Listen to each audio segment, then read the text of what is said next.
Hello दोस्तों, आज मैं आपको अपनी कहानी बताने जा रही हूँ कि कैसे मेरे छोटे भाई ने मेरी गुफा की प्यास बुझाई। मेरे भाई का डंडा 7 इंच लंबा और मोटा था। जब उसने मेरे गुफा में अपना डंडा डाला तो मैं दर्द से छटपटा उठी और मेरे आँख से आंसू निकलने लगे। वो रुकने का नाम नहीं ले रहा था। ऐसा लग रहा था कि आज मेरे गुफा को फाड़ देगा।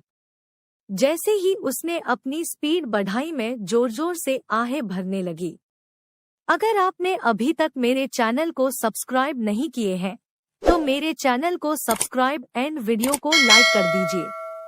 मेरा नाम रीना है। मेरी उम्र करीब 24 वर्ष की है। मैं बेहद सुंदर और जवान लड़की थी। मैं इतनी खूबसूरत थी कि आसपास के 4 गांव में मेरी सुंदरता की बातें चलती रहती थी।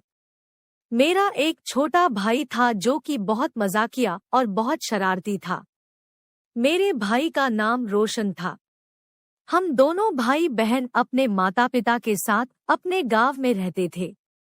मैं 12वीं कक्षा में पढ़ती थी और रोशन 10वीं कक्षा में पढ़ता था। कहने को तो हम लोग जवान हो गए थे, पर मैं और मेरा भाई बहुत शरारती और बिगड़े हुए थे। हम दोनों अपनी माता पिता की कोई भी बात नहीं मानते थे और सिर्फ अपनी ही मनमानी करते थे। 2 दिन के बाद होली का त्योहार था, तो मामा ने सभी को अपने घर पर बुलाए हुए थे, पर मेरा छोटा भाई जाना नहीं चाहता था।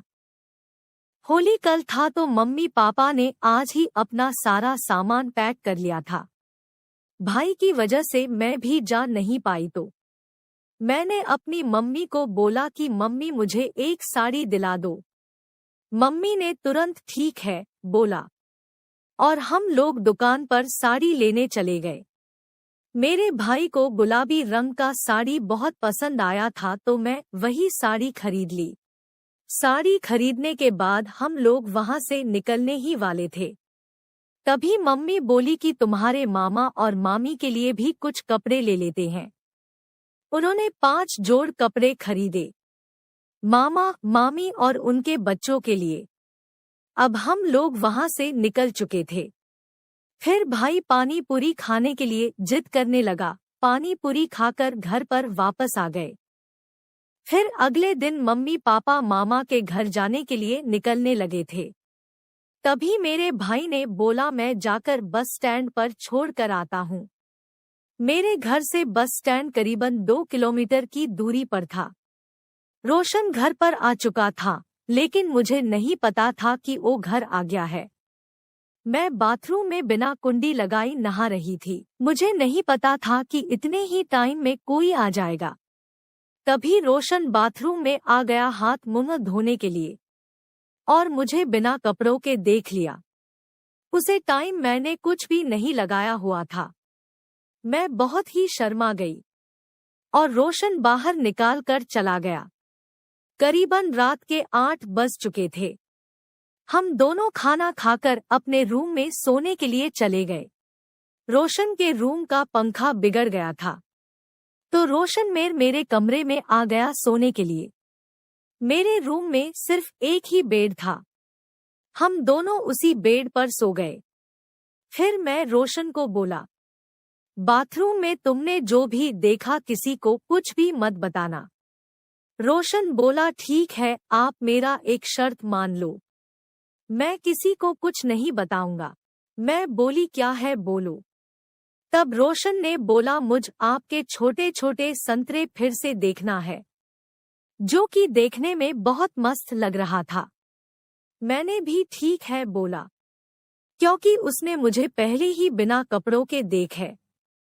मैंने अपना टॉप निकाल दिया। मैंने अंदर और कुछ भी नहीं पहना था, तो मेरे संतरे ऐसे ही दिखने लगे। फिर रोशन बोल क्या मैं इन्हें छू सकता हूँ। पहले तो मैं ना बोला, फिर देखा कि रोशन उदास हो गया। फिर मैंने उसे छूने की अनुमति दे दी। जैसे ही उसने मेरे संतरा को छुआ, मेरे शरीर में बिजली सी दौड़ गया। उसने मेरे संतरे को सहलाने शुरू कर दिया। और कस के मुझे गले से लगा लिया। उसके ऐसे करने से मुझे मजा रहा था। मैंने भी उसे कस के पकड़ लिया, क्योंकि मेरे नीचे से पानी निकलने लगा था। मैं अब अपनी गुफा में लेने के लिए तैयार हो गई थी। मैंने रोशन के पेट में हाथ डाला और उसके नागराज को बाहर निकाल दिया।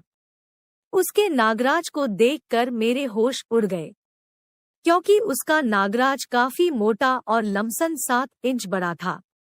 मैं उसके डंडा को सहलाने लगी। रोशन ने मेरे पिच में अपना डंडा देना स्टार्ट कर दिया। जैसे ही उसने मेरे गुफा के अंदर डाल, मैं दर्द से छटपटा उठी, क्योंकि मुझे बहुत दर्द हो रहा था। कुछ टाइम बाद मुझे मजा आने लगा। उसने मुझे बेड के सहारे लेटा दिया और जोर जोर से अंदर बाहर करने लगा। अब मुझे भी संतुष्टि मिल गई थी। मैंने अपना पानी छोड़ दिया। कुछ टाइम बाद रोशन ने भी अपना पानी छोड़ दिया और हम लोग ऐसे ही सो गए। उस रात हमने खूब मजे किए। फिर जब सुबह हुआ तो मैंने पापा को फोन करके उनका हाल लिया और पूछा कब तक लौटोगे आप लोग। उन्होंने बोला हम लोग 2 दिन के बाद आएंगे।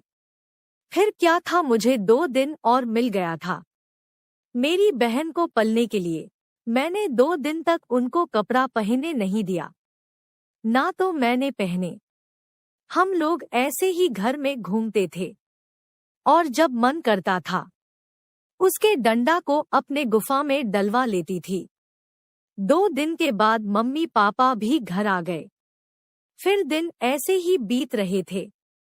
पड़ोस के गांव से मुझसे शादी करने के लिए रिश्ते आए और 2 महीने के बाद हम लोग की शादी हो गई। अब मैं अपने पति के साथ डंडा डलवाती हूँ और अपने गुफा की भूख को साथ करती हूँ। अगर आपको यह वीडियो अच्छी लगी हो तो वीडियो को लाइक और चैनल को सब्सक्राइब कर दीजिए। फिर मिलते हैं अगली कहानी में। धन्यवाद।